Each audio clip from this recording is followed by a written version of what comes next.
Здравствуйте, уважаемые коллеги, уважаемые родители, будущие родители, студенты, все, кто сегодня с нами. У нас сегодня родительская встреча, и посвящена она очень важной, интересной и особенной теме, которая связана с осмыслением жизни и трудов святых самой Матери Божьей, Пресвятой Богородицы.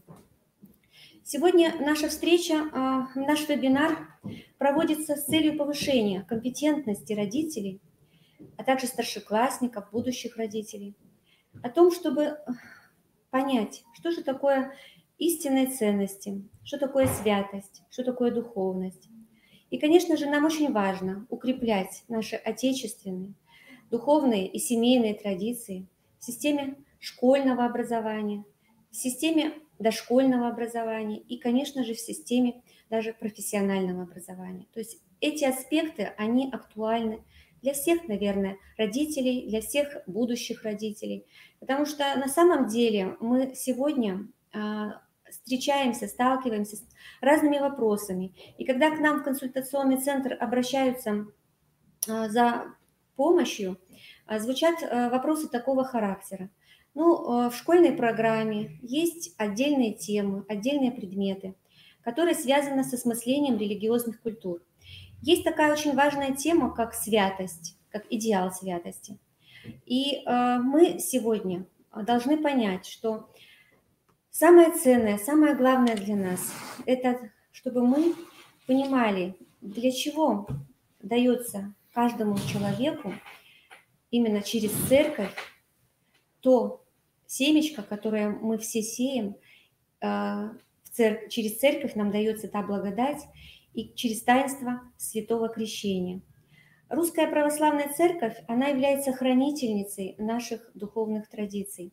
И, конечно же, обращаясь к святоотеческому наследию, к Священному Писанию, мы черпаем оттуда очень много полезной и очень важной информации для воспитания наших детей, для подрастающего поколения.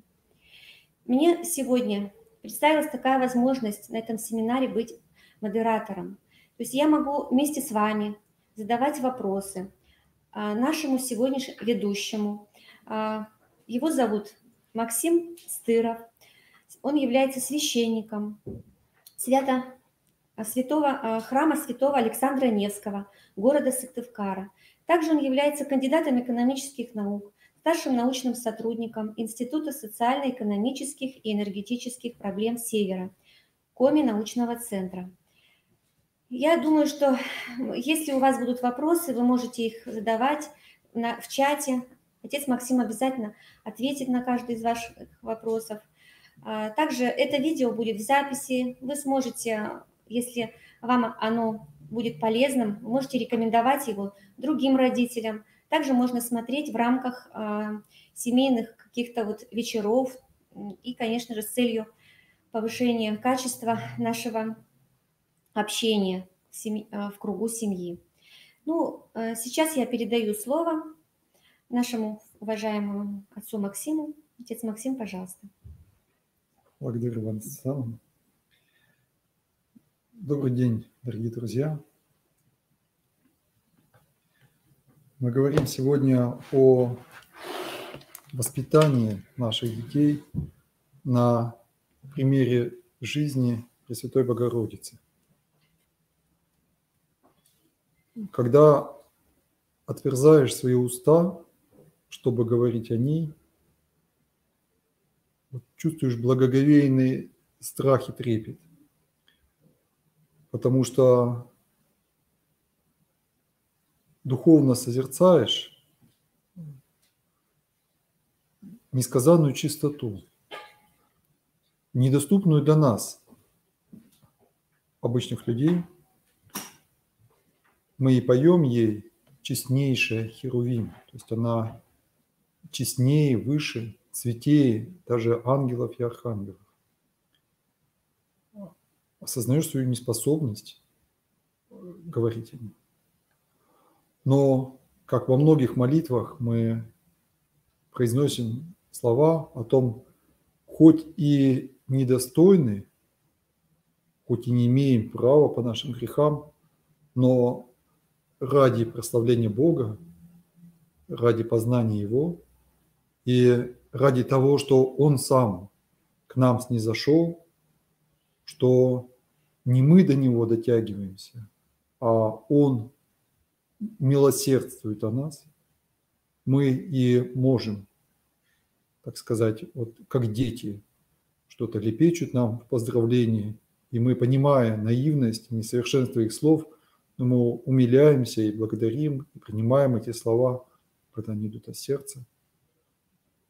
Постараемся и мы несколько слов сказать. В подтверждение этой мысли, этого прежде всего благоговейного, трепетного отношения к ней, я хотел бы прочитать вам слова преподобного Силуана Афонского, великого подвижника. Он родился в России и стал афонским монахом. Он говорит: «Душа моя в страхе и трепете, когда размышляю о славе Божьей Матери. Мал ум мой, и бедное, и немощное сердце мое. Но душа радуется и влечется написать о ней хоть несколько слов. Боится душа моя прикоснуться, но любовь понуждает не скрывать благодарности за ее милосердие. Божья Матерь не предала Писанию ни мыслей своих, ни любви своей к Богу и Сыну Своему, ни страданий души своей при распятии, потому что все равно мы не могли бы постигнуть, ибо любовь ее к Богу сильнее и горячее, чем любовь серафимов и херувимов. И ей удивляются все небесные силы ангелов и архангелов. И хотя жизнь Божьей Матери как бы покрыта святым молчанием, но Господь нашей Церкви Православной дал знать, что любовью Своею она объемлет весь мир и в Духе Святом видит все народы на земле и, подобно Сыну Своему, всех жалеет и милует». Я сейчас сделаю небольшую паузу, вставку к этому тексту. Идя сейчас на встречу с вами и встретив на улице одну женщину, христианку, я попросил ее поделиться, вот, как мать, чтобы она сказала о том, каким образом на примере Пресвятой Девы мы должны учиться воспитанию детей.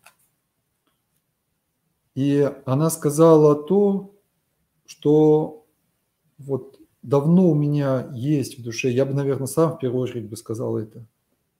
Ну, вот, как-то не приготовил сначала слова, она помогла мне их понять. Она говорит: вот когда посмотришь на ее лик, ты меняешься. Я раздражена, я рассержена, я готова излить весь свой гнев на ребенка. Но если на секунду остановлюсь и посмотрю на нее, я понимаю, что она бы так не сделала. Она бы так не прогневалась.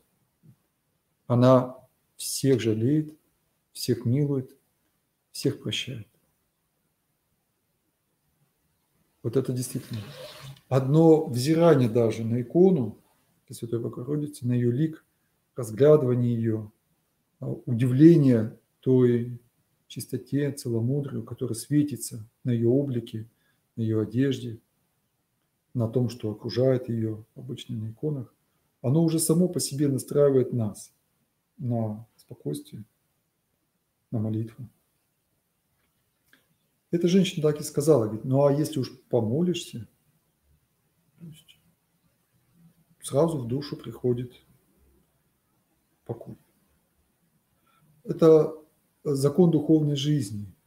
с преподобным преподобен будешь, а со строптивым развратишься.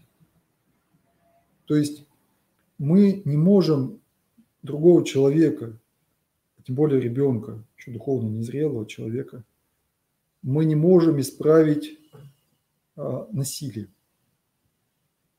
Зло злом не побеждается. Хотя иногда и нужно, и наказания нужны, и воспитание, как исключительно уже крайней мере. Но большей частью мы передаем человеку то, что есть в тебе самом. Вот сам Христос говорит об этом так, что если ты скажешь брату своему, что вот у тебя сучок в глазу, дай-ка я выну его, а у тебя в своем глазу бревно. Ты вынь сначала бревно из своего глаза, и тогда ты увидишь, как убрать сучок из глаза брата твоего. И к детям этот закон духовной жизни тоже относится. Если ты сердишься за то, что он, ну, скажем, необязателен, или опаздывает, или невнимателен, даже сам факт того, что ты сердишься, он уже показывает, что этот грех, эта страсть, это несовершенство, оно есть в тебе.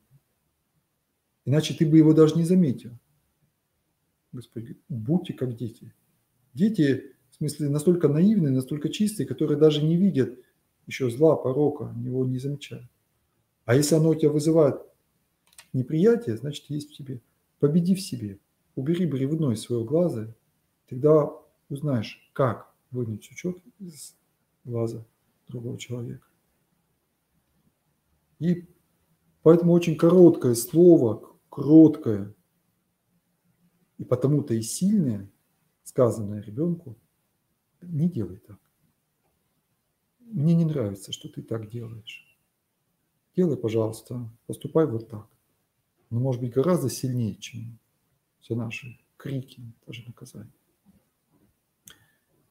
Я вернусь к словам старца Силуана Афонского. О, когда бы мы знали, как любит Пресвятая всех, кто хранит заповеди Христовы, и как жалеет и скорбит о тех, которые не исправляются. Я испытал это на себе, говорит он. Не лгу. Говорю перед лицом Бога, которого знает душа моя. Духом я знаю пречистую Деву. Я ее не видал, но Дух Святой дал мне познать ее любовь к нам. Если бы не ее милосердие, то я давно бы погиб. Но она восхотела посетить меня и вразумить, чтобы я не грешил. Она мне сказала, то есть она действительно сказала ему, не явилась в зримом образе, просто сказала.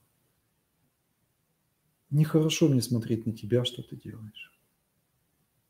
И слова ее приятные, тихие, кроткие и действуют на душу. Прошло более 40 лет, но душа моя не может забыть этих сладких слов. И не знаю, что воздам я грешный за эту любовь ко мне нечистому, и как буду благодарить благую, милующую Матерь Господь. Воистину, она заступница наша пред Богом, и одно имя ее радует душу. Но и все небо, и вся земля радуются о любви ее. Вы чувствуете, как он передает силу кроткого слова, что проходят годы, а он не может забыть сам тон, само отношение, которое выражено в этих словах. И мы ведь тоже часто так говорим, что такие-то слова я не могу забыть, такие-то слова остались в моей душе навсегда. Потому что слово сильно не только своим значением, а тем сердечным расположением, которое мы вкладываем в него. Чудное и непостижимое дело. Она живет на небесах и непрестанно видит славу Божию, но не забывает и нас, убогих, и своим милосердием покрывает всю землю и все народы. И сию пречистую Матерь свою Господь даровал нам. Она наша радость и упование. Она наша Матерь по духу и близка нам по природе, как человек. И всякая душа христианская влечется к ней любовью.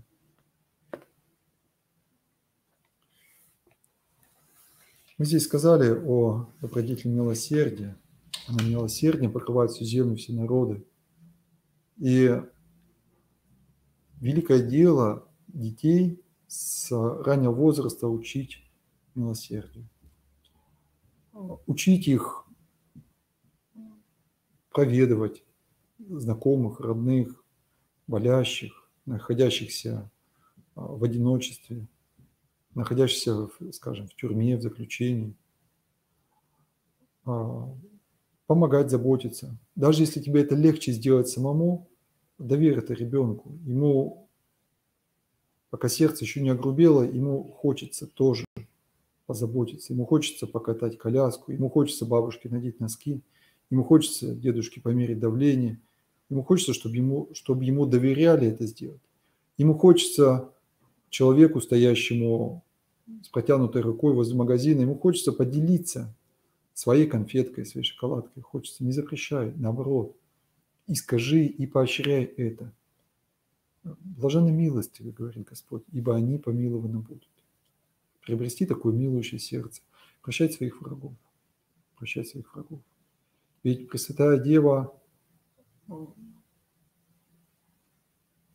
хотя об этом не говорится в Писании, мы можем догадаться, что она молилась за распятие своего сына, как и он сам молился. Ей сказал Симеон, ветхозаветный пророк, что тебе оружие пройдет душу, потому что откроется от многих сердец помышлений. Действительно, да. Человек, чем больше любит, чем больше милует, чем больше смотрит на окружающих, тем больше ему открывается не только добра, но и то зло, которое есть в окружающем мире, оно как бы открывается ему. Поэтому и сказано в Писании, что во многой мудрости много печали. Но в том-то ее и высота, что она смогла это принять, простить, покрыть своей молитвой. Еще одна мысль, которую я хотел бы поделиться с вами, тоже свежая, с сегодняшнего дня. Сегодня на службе у нас была молодая пара, парень с девушкой. На днях у них будет бракосочетание. Они планируют в тот же день осветить свой брак в таинстве венчания. И вот сегодня они впервые в своей жизни сознательно пришли на исповедь и на причащение святых Христовых тайн. И вот естественным образом в конце службы излились из души слова о том, что мы их поздравляем уже предварительно, мы их принимаем, и мы хотим им сказать, что вы пришли в церковь. Церковь – это большая семья. Вы хотите создать свою семью маленькую, но семья всегда будет сильна тогда, когда она будет как бы открыта внешней среде. Не будет замыкаться в таком своеобразном семейном эгоизме, что это мое, это твое. А, знаете, вот когда все общее, когда все вместе, когда люди поют вместе, и кушают вместе, и причащаются вместе, и молятся вместе, и радости делят вместе, а поделиться своей радостью и разделить радость другого человека потяжелее бывает, чем разделить горе. Конечно, и тяготы тоже несут вместе.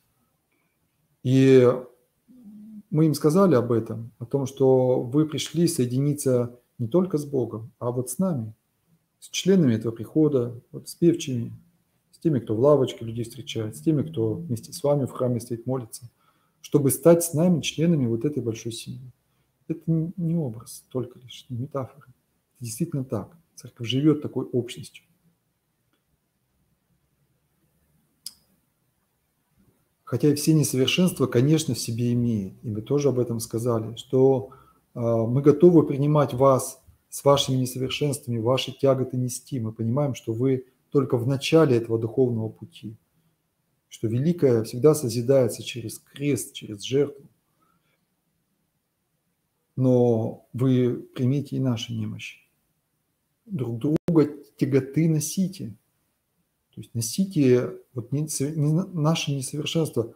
У нас все несовершенны, у нас только Бог совершен, а люди все с недостатками. И служащие, и духовенство, естественно, и простые люди. Будьте готовы. И тогда мы с вами вот будем жить настоящей жизнью. Потому что это ведь и есть любовь. Вот это вот постоянное возрастание. Постоянное возрастание. Потому что если ты пришел, что-то взял и ушел, какая же это любовь? Если ты пришел, например, обвенчался и ушел из церкви, да, ты получил вдохновение, Господь дарует благодать. И ты пытаешься с этим жить без церкви, а не получится. Не получится, потому что Господь свою благодать созидает свое тело, свой организм, свое богочеловеческое естество церкви. Он созидает через нас всех, через людей. И в том числе через Пресвятую Деву. И не случайно ведь Господь сказал с креста Иоанну Богослову, что вот мать и твоя. А ей сказал, вот сын твой. То есть в его лице он как бы нас усыновил всех ей. И поэтому мы, когда вот нам сложно, мы сегодня тоже об этом сказали, ребята, вот вам когда будет сложно, что вы будете делать? Что вы должны делать? Вы должны обращаться к ней. Не имамы иные помощи, не имамы иные надежды. Разве тебе, Пречистая Дева, ты нам помози. На тебе надеемся и тобою хвалимся. Твои бойся раби, да не постыдимся. И оно помогает. Она помогает решить неурядицы, она помогает устроить дела, но, конечно, это не самое главное. Она помогает тебе стать сильнее. Блаженный Августин говорил, что просил Господа не легкого креста, а сильных плечей. И обратившись к ней с молитвой, с взиранием на ее лик, с желанием подражать ей, поступать так, как она поступала, говорить так, как она говорила, ты почувствуешь эту силу. Ты почувствуешь эту силу Христову. Иго благо, Господь говорит, иго мое благо и бремя мое легко. Что этот крест Христов, он невероятно тяжелый, даже неподъемен, но человек может его нести, потому что Господь даст ему эту силу.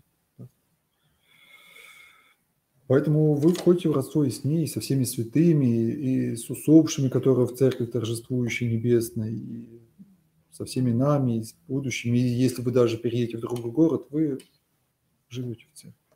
Вот так. И это так это согрело душу изнутри даже. Вот сама эта мысль и желание это сказать.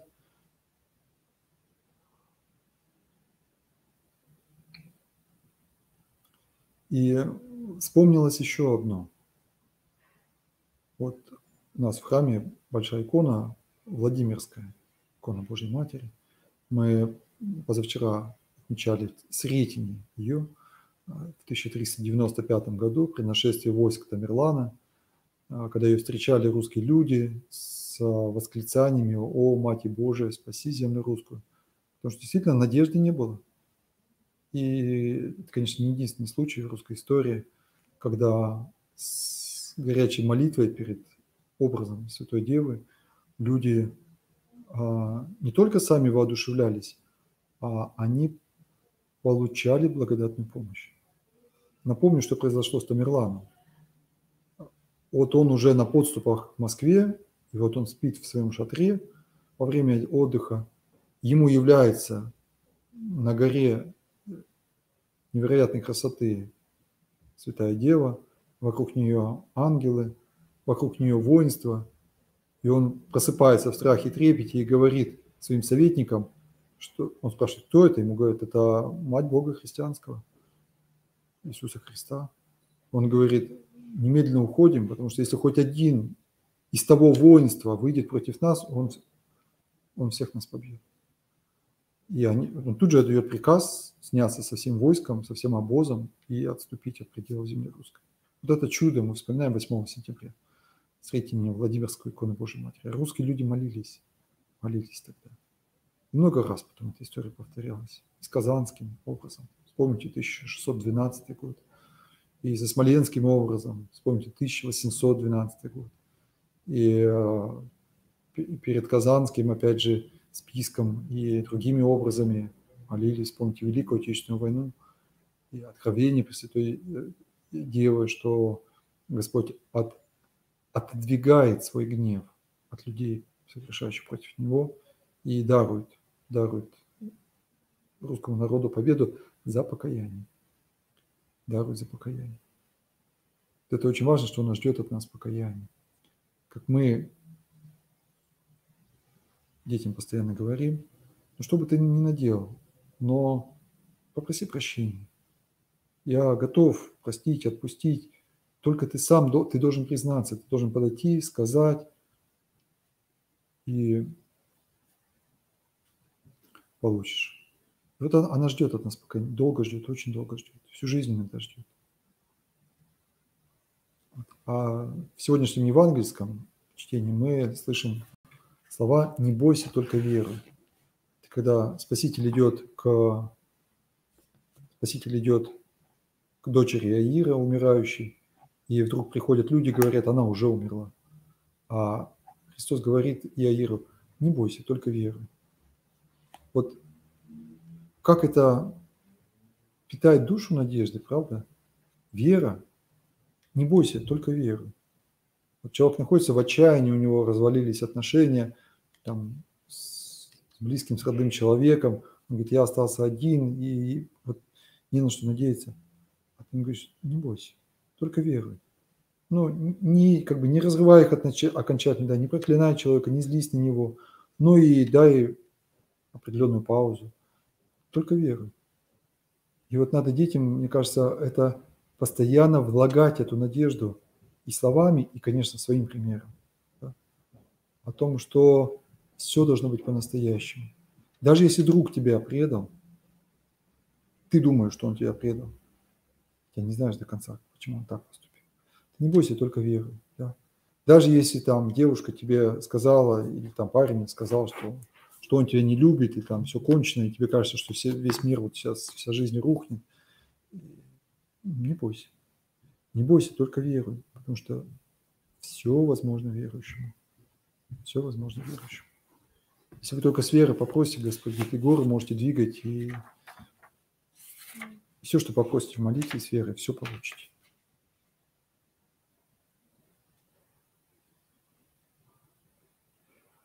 Когда она стояла при кресте, говорит старый Силуан, тогда безмерно, как океан, была ее скорбь.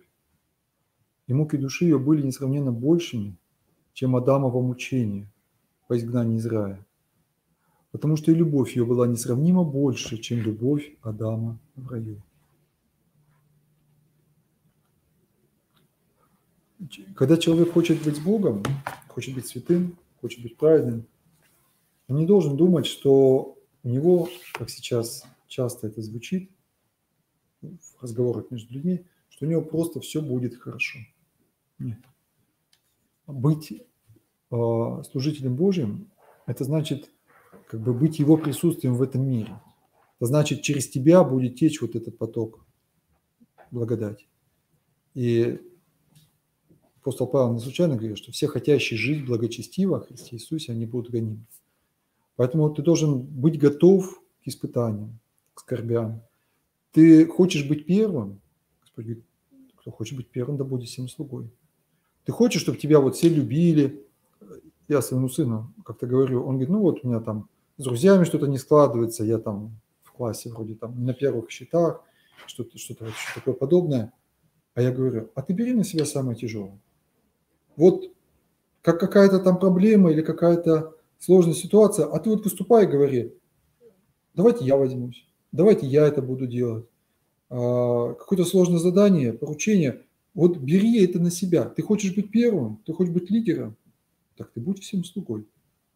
И увидишь плоды. Не сразу, но, как написано в одном стихотворении, отдавай и дрожа не тянись за возвратом. Все сердца открываются этим ключом.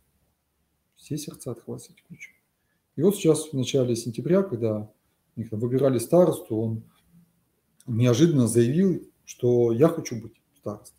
Ну, естественно, ему там тут же навалили кучу поручений, а я похвалил, ну, молодец, правильно.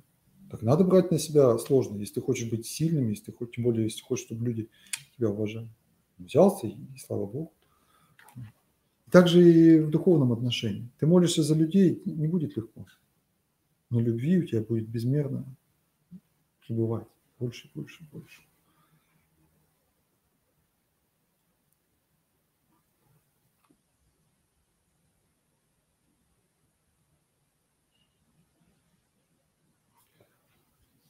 Конечно, говоря о Пресвятой Деве,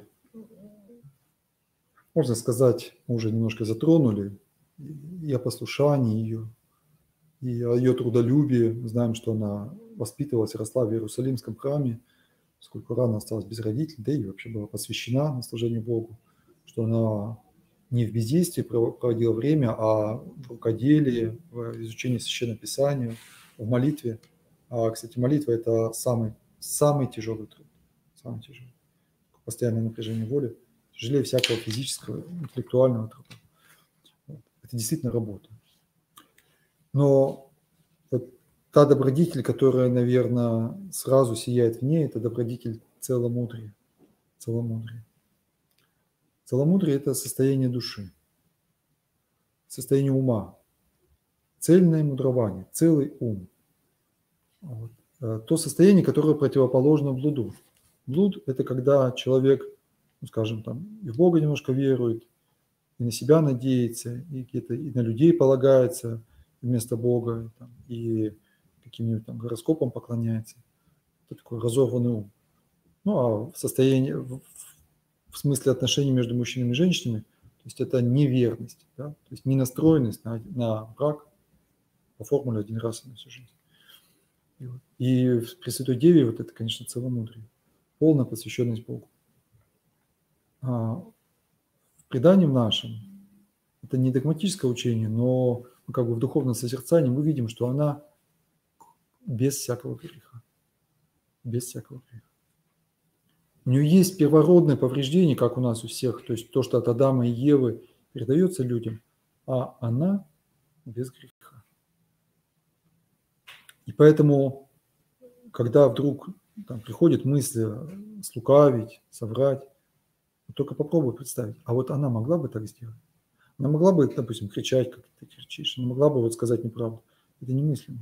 Для целомудренного человека соврать – это немыслимо. Уж тем более там измену какую-нибудь совершить. 44-й псалом. 44-й псалом, его можно иногда перечитывать. Это пророческий псалом, и там как раз мы его понимаем как пророчество о Пресвятой Богородице. Начиная с 10 стиха, тут говорится: «Дочери царей между почетными у тебя. Стала царица одесную тебя в офирском золоте. Слыши, черь, и смотри, и преклони ухо твое, и забудь народ твой и дом отца твоего. И возжелает царь красоты твоей, ибо он Господь твой, ты поклонись ему». То есть забудь как бы, земные человеческие отношения. Вот по сравнению с божественными, они действительно не отступают на второй план. Вот возлюби Бога всей душой, всем сердцем. Да? А возлюбив Бога, ты тогда уже и сможешь возлюбить ближнего, как самого себя. «И дочь Тира с дарами и богатейшие из народа будут умолять лицо твое». Богатейшие из народа. Мы вспоминаем сегодня, допустим, преподобных отцов Киево-Печерских. Вот. Вспомним, как преподобный Серафим молился ей и умер на коленях в молитве перед образом умиления Пресвятой Богородицы. Вот, действительно, святые, они достигали такой молитвы к ней дерзновенной. Иоанн Кронштадтский говорит: вот откройте его книги «Моя жизнь во Христе», почитайте, как он говорит о молитве Пресвятой Деве, о том, до каких благ мы только духовных и земных мы не можем и спросить у Господа, обращаясь через Пресвятую Деву. И вот 14 стих особенно мне вот, он трогает сердце. «Вся слава чери царя внутри, одежда ее шита золотом». То есть слава внутри, понимаете? Человек должен заботиться, созидать в себе чистую душу, чистое сердце. Мы сегодня ведь на что настраиваем детей? На победы, на успехи, на олимпиады, на поездки, на там, достижения, на соревнования, на какие-то грамоты, дипломы, медали. Вот на внешний успех, на внешний успех. И насколько он суетным оказывается, я думаю, уж человек-то, наверное, всякий заметил, да? С каким треском и шумом иногда падает вся эта земная слава, насколько она ненадежна. И, естественно, она человека настраивает на тщеславие, да? На самолюбование, на гордыню. Вот слава человека должна быть внутри, вот это служение Богу. У нас есть женщина одна в нашем храме, она тоже несет службу, послушание. И как-то мы заговорили так вот после службы за чаем вот про любовь, про семью. Вот. И говорят, ну вот давайте Татьяну послушаем. Вот, но она же сама вот прям воплощенная кротость и любовь. Понимаете? Хотя она никогда никого ничему не учит, не говорит, не выступает. Внутри ее красота. Но все люди так сразу, да, насторожились, потому что все видят это, видят это. То есть мы должны стремиться уподобиться такому состоянию. И сколько святых женщин мы можем увидеть, которые идут следом. Да.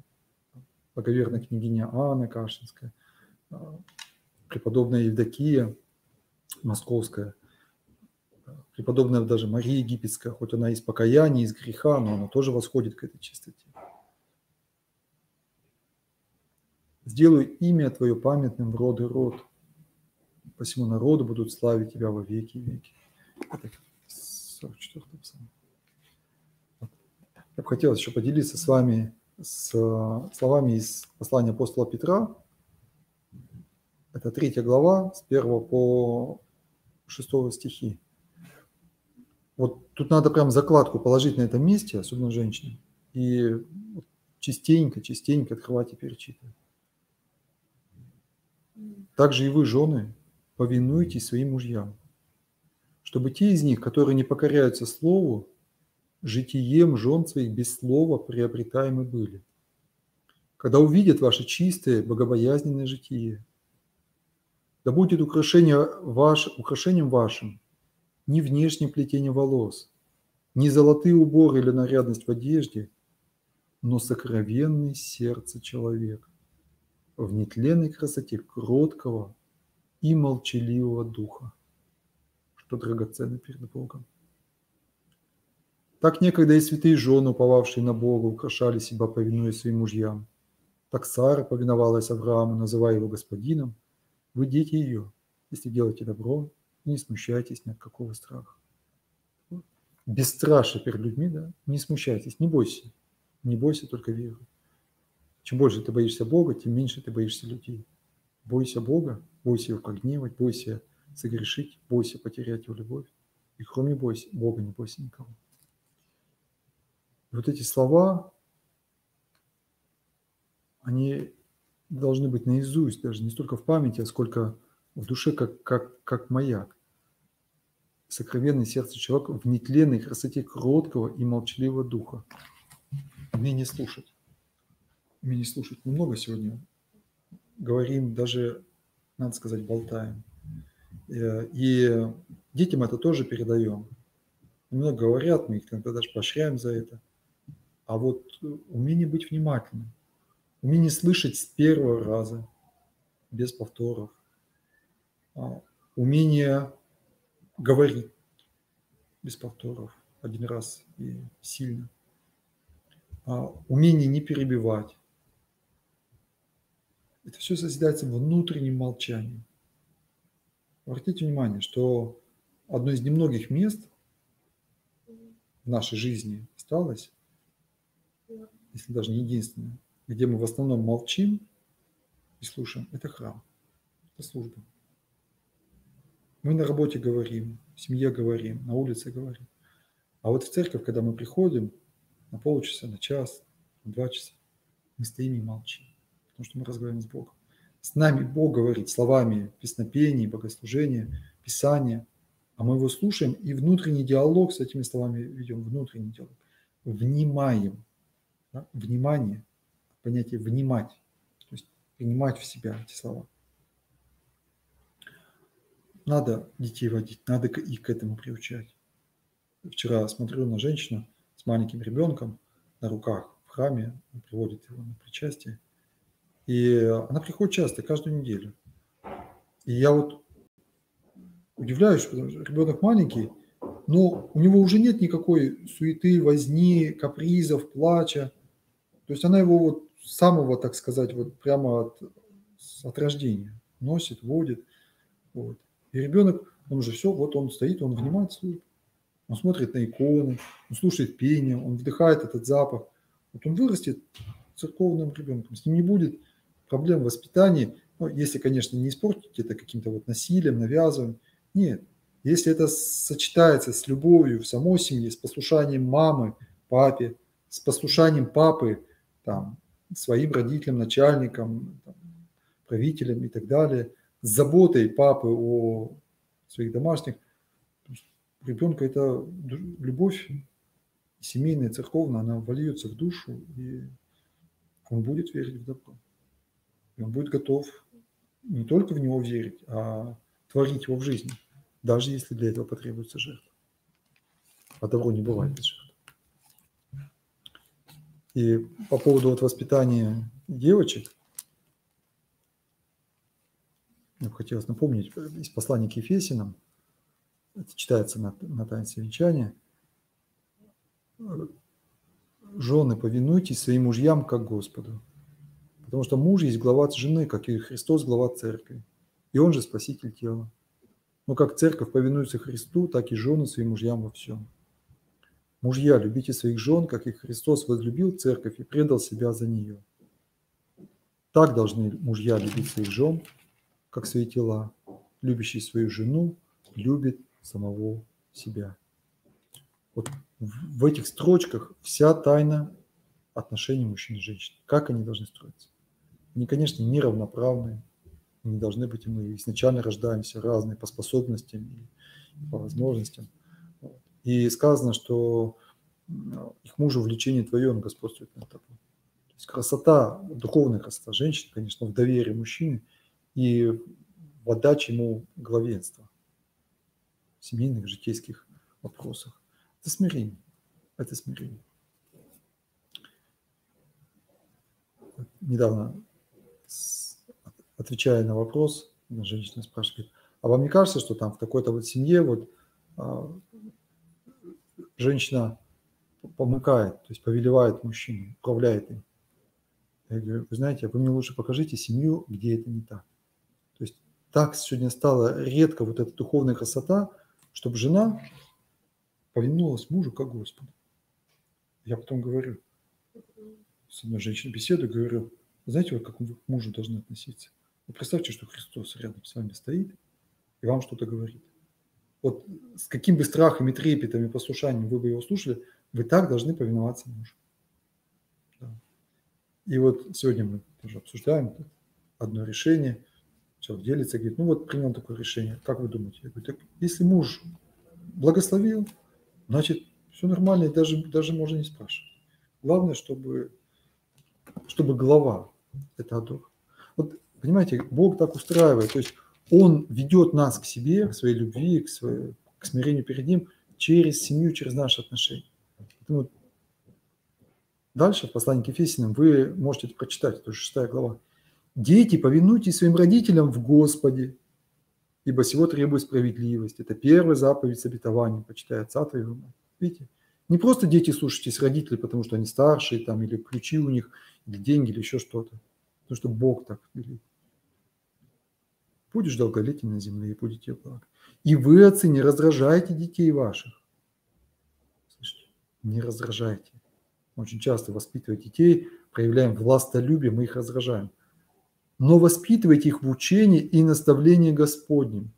Понимаете, Бог во всех отношениях. Чего не коснись, все через Бога строится. Ты не для себя воспитываешь ребенка, для себя, для Бога, для вечности, для Царства Небесного.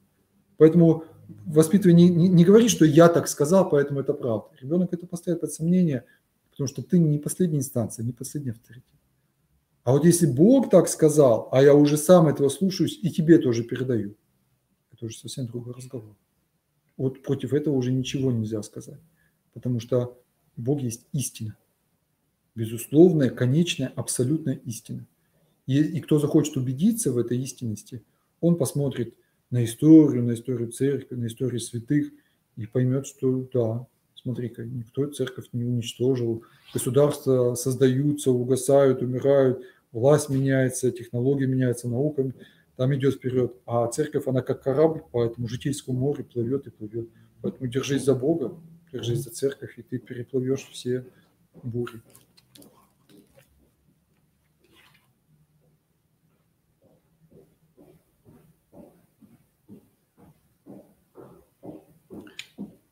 Из Евангелия от Луки, с 1 главы, можно прочитать слова самой Пресвятой Богородицы. Она вообще очень мало говорила.